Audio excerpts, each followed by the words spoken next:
অর্থাৎ একদিকে এতগুলো শান্তির সংস্থা, আরেকদিকে এতগুলো মানুষ মারা যাচ্ছে, দুইটার মধ্যে আপনার বিবেক কখনোই সমন্বয় করতে পারবে না, এটা আপনার যুক্তি দিয়ে মিলবে না। কিভাবে এতগুলো শান্তির সংস্থা থাকতে এতগুলো মানুষ মারা যায়, এটা আসলে কোনোভাবেই আপনি মিলাইতে পারবেন না। অর্থাৎ আপনার বিবেক এটার উত্তর দিতে পারবে না। আর এটার উত্তর মহান আল্লাহ রাব্বুল আলামিন 1400 বছর আগেই দিয়ে গেছেন।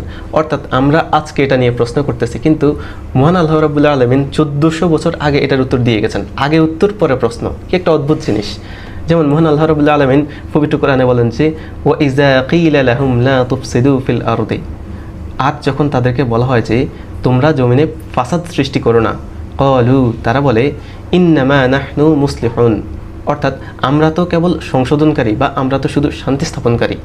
এরপর মহান আল্লাহ রাব্বুল আলামিন বলেন যে আলা, জেনে রাখো, ইন্নাহুম হুমুল মুফসিদুন, নিশ্চয়ই তারাই হচ্ছে ফাসাদ সৃষ্টিকারী, ওয়ালাকিন লা ইয়াশউরুন, অথচ তারা তা অনুধাবন করে না।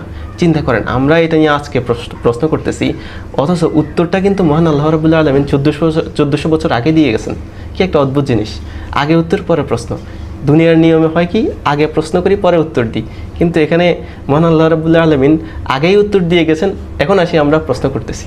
তো আসলে এটা দেখেই বিষয়টা এরকম যে মহান আল্লাহ রাব্বুল আলামিন যে আমাদেরকে পবিত্র কোরআন দিয়ে গেছেন, এটা কিন্তু আসলে 1400 বছর আগে প্রাসঙ্গিক ছিল বা বর্তমান যুগে খাটে না, নাউজুবিল্লাহ, এইরকম ভাবার কোনো উপায় নাই।